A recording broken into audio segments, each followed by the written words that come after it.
दिल करता है खामोशी से, बिना किसी आहट के सबकी ज़िंदगी से निकल जाऊं।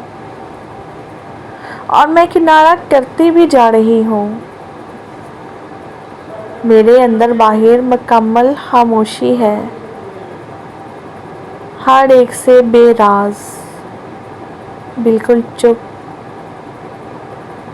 अब कोई परवाह करे या ना करे, कोई फ़र्क नहीं पड़ता।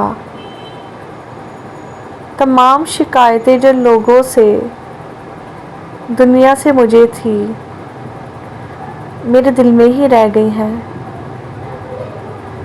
ज़बान पर कुछ नहीं आता, दिल खामोश है, आंखें खामोश, रूह खामोश।